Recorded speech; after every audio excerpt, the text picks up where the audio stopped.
नमस्कार दोस्तों। सर्दी। इंडिया एक ऐसा देश है जहाँ पर सर्दी के टाइम में सर्दी अपना पूरा यौवन दिखाती है और गर्मी के टाइम में गर्मी अपना पूरा जवानी दिखाती है। और जब बरसात होती है तो भारत ऐसा देश है जहाँ चेरापूंजी जैसी जगह में बहुत अच्छी बारिश होती है।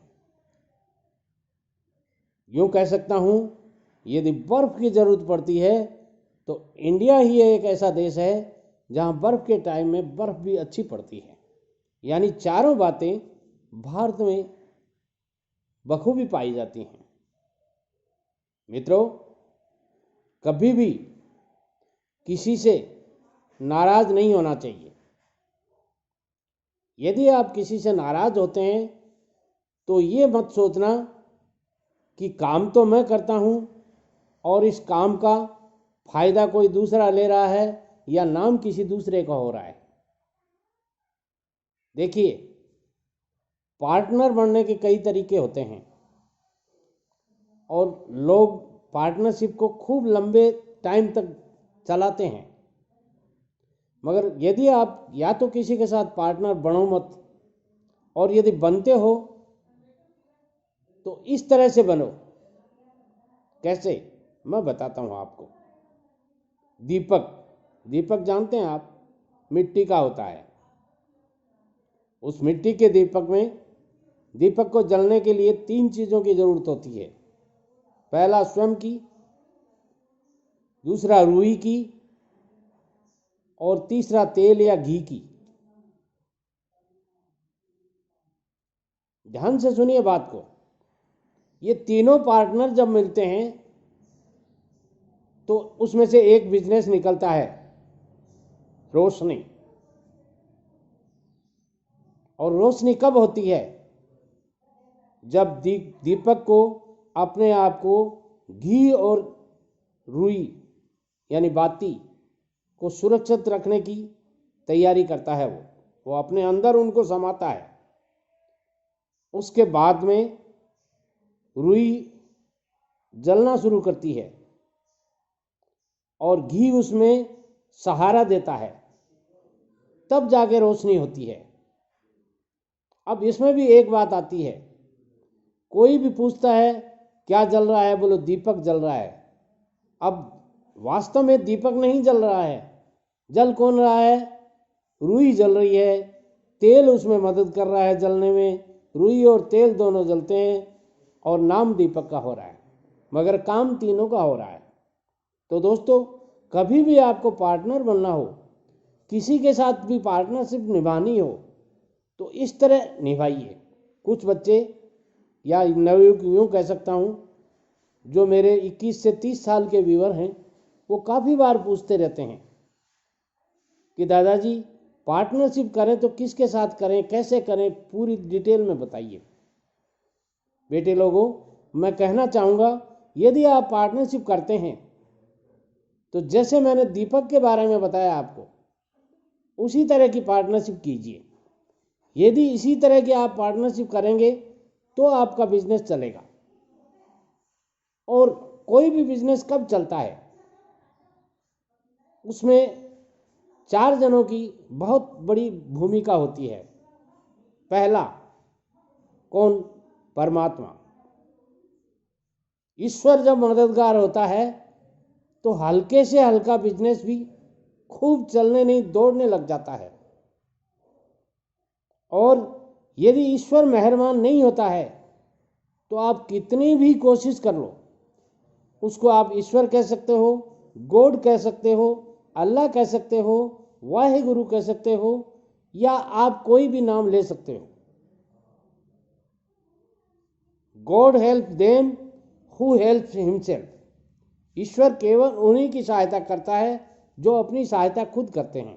इसलिए अपने बिजनेस में ईश्वर को जरूर शामिल कीजिए। ये मेरा मानना है। हो सकता है आप मेरे विचारों से, मेरे जो मैंने बताए हैं उनमें शामिल न हो, मगर मैंने मेरे जीवन में ये देखा है कि भगवान जब किसी की सहायता करने पे आतुर हो जाता है या यूँ कह सकते हैं मददगार हो जाता है, तो उस समय फिर कोई उस बिजनेस को रोकने वाला नहीं है। दूसरा मैं कहूँगा, जिन लोगों को आपने बिजनेस में शामिल किया है उन लोगों की आपको बहुत ज़रूरत होती है, इसलिए उन लोगों का साथ हमेशा निभाइए। उनकी हर एक बात को नहीं माने कोई ज़रूरी नहीं है, माने कोई ज़रूरी नहीं है, मगर उनकी सहमति ज़रूर लीजिए। आप कोई भी बिजनेस कर रहे हो, उस बिजनेस में आपकी जो टीम है उस टीम के हर एक सदस्य की राय जरूर लीजिए कि अपने बिजनेस को अपन कैसे बढ़ाएं, कितना ऊंचा और ले जा सकते हैं अपने बिजनेस को, वो कौन कौन से टारगेट्स हैं जो अपन आज तक अचीव नहीं कर पाए हैं, उसमें तुम्हारा क्या सहयोग है, तुम क्या कर सकते हो उस बिजनेस को बढ़ाने के लिए। तुम्हारे दिमाग में कौन सा सवाल है कि अपना बिजनेस इतना ज़्यादा आगे क्यों नहीं बढ़ रहा है, उसके पीछे क्या कारण है, वो कारण ज़रूर बताओ। साल में एक बार आप अपने हर कर्मचारी को यदि ऐसा कुछ पूछेंगे तो उसको अपने आप ऐसा लगेगा कि सेठ जी या ठेकेदार जी या बिजनेसमैन जो भी हैं आप, वो मेरी राय ज़रूर मानते हैं और मेरी राय से ही ये बिजनेस चलता है। दोस्तों, एक छोटी सी कहानी सुनाता हूँ आपको। एक आदमी ने एक कुत्ता पाल रखा था। वो ऊंट गाड़ा चलाया करता था। ऊंट गाड़े से इधर उधर जाने का काम होता था। जब कहीं लंबा चलना होता था तो ऊंट गाड़े को साथ लेता, और वो कुत्ता मालिक के बिना रहता नहीं था, इसलिए वो कुत्ते को साथ में ले लेता था। कुत्ते की एक आदत होती है, वो जब भी ऊंट गाड़े के आगे चलता है तो वो पीछे नहीं चलता, आगे चलता है। और ऊंट गाड़ा जब चल रहा था तो कुत्ता ऊंट गाड़े के टायर के आगे आगे चल रहा था, यानी ऊंट के बराबर बराबर चल रहा था। काफी दिनों बाद ये प्रोग्राम चलता रहा, उनका चलता रहा और उस मालिक ने अच्छी प्रोग्रेस की। ऊंट गाड़े से कमाई का काम होता था और जितने ट्रिप वो करके आता था उसका अच्छा पैसा मिलता था। तो एक दिन उसने ऊंट को धन्यवाद किया कि अरे वाह ऊंट, तूने इस साल मेरे को अच्छा कमा के दिया है, मैं तुम्हें चलो अब की बार जब चैत्र का महीना आता है तब 5 किलो घी पिलाऊंगा तुम्हारे को। तो वहीं पे कुत्ता खड़ा था। उसने कहा सर, आप इस कुत्ते को तो 5 किलो घी पिला रहे हैं और गाड़ा तो मैं चला रहा था, मैं गाड़े को खींच रहा था, तो आप मेरे को कुछ नहीं दे रहे। यानी कहने का मतलब ये हुआ कि एक्चुअल में ऊंट ही ऊंट गाड़े को चला रहा था, मगर कुत्ते को ये वहम हो गया कि मेरे कारण गाड़ा चल रहा है। तो कहीं ये वहम आपके कर्मचारियों में न हो जाए, इसलिए उनको चेक भी करते रहिए। उनका जो इनपुट आउटपुट आता है वो भी आप बताते रहें कि तुम्हारे इस आइडिया से अपने को इतना प्रॉफिट हुआ है, ये उस आदमी को ज़रूर बताएं। और यदि किसी आदमी ने आपको गाइड गलत किया है तो उसको भी आप ज़रूर बताएं कि आपने ये जो गाइड किया था उस गाइड के कारण अपने को ये इतना नुकसान हुआ है। दोस्तों, चौथी बात मैं कहना चाहूँगा कि सहकर्मी आपके जो भी हैं, जिस सहकर्मी ने जितना कुछ आपके बिजनेस में मेहनत की है या उसके कारण आप बिजनेस में बहुत कुछ कमा पाए हैं, तो उसका रिटर्न उसको ज़रूर मिलना चाहिए। चाहे वो गिफ्ट के तौर पर मिले, चाहे वो बोनस के तौर पर मिले, चाहे वो किसी और अलाउंसेज के द्वारा मिले, या कोई गिफ्ट कूपन दे करके आप उसको उसका इनाम ज़रूर दे दीजिएगा।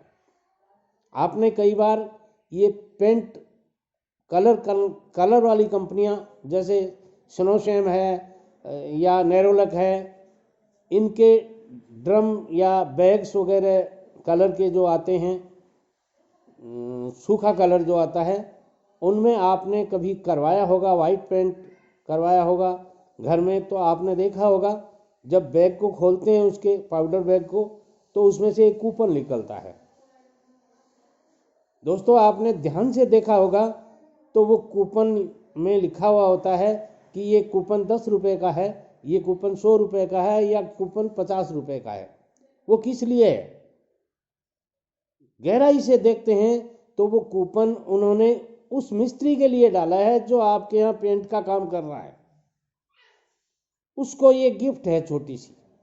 और कुछ मालिक लोग उस कूपन को स्वयं रख लेते हैं, कहते हैं नहीं पेंट आप हमारे यहाँ कर रहे हो, हम तुम्हें सैलरी दे रहे हैं और सैलरी के बतौर आपको रखा है, इसलिए आपका कूपन नहीं बनता।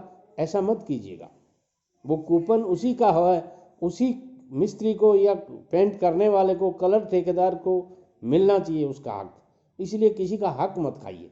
आपके यहाँ कोई भी काम करता है, चाहे वो लेबर है, चाहे आपका मुनीम है, चाहे आपका साइट पर सुपरवाइज़र है, चाहे आपके काम के ऊपर अकाउंटेंट है, कोई भी है, उसका जितना हक बनता है उसे ज़रूर दीजिएगा। जब भी वक्त आए आप उसके लिए तैयार रहिएगा। और मैं तो यहाँ तक कहना चाहता हूँ आपको कि एक लेबर वेलफेयर फंड आप ज़रूर रखिएगा। आपने जितना आप साल भर में कमाते हैं उसका 1%, 2%, आधा % आप लेबर वेलफेयर में ज़रूर रखिएगा। लेबर वेलफेयर क्या होता है? लेबर वेलफेयर, मैं ये नहीं कहता कि वो आप सब लेबर को दें, मगर जिस लेबर के साथ में कोई अचानक कोई अनहोनी घटना घट गई, सडनली कोई प्रॉब्लम आ गई या कोई एक्सीडेंटल कैजुअलिटी हो गई, उस समय आप उनको मदद कर सकते हैं और वो फंड्स आपको बहुत अच्छी रिटर्न देंगे। उसका नतीजा क्या होगा कि आपका बिजनेस दिन दूना रात चौगुना बढ़ता जाएगा। ये छोटी छोटी टिप्स आपके बिजनेस को बढ़ाने में बहुत मदद करती हैं और इनका प्रैक्टिकली जब आप रिटर्न देखेंगे, रिजल्ट देखेंगे, तो आपके सारी बात समझ में आ जाएंगी। ये छोटी छोटी टिप्स आपके जीवन को बहुत ऊंचाइयां दे सकती हैं। आशा है वीडियो अच्छा लगा होगा। मैं आपके दिल की हर समस्या का समाधान लेकर के आता हूँ। जो भी आपके क्वेश्चंस होते हैं उनके बारे में मैं मेरे अनुभवों के द्वारा बताने की कोशिश करता हूँ। मैं इस बारे में कहाँ तक सफल होता हूँ ये आप कमेंट बॉक्स में जाकर के ज़रूर लिखिएगा।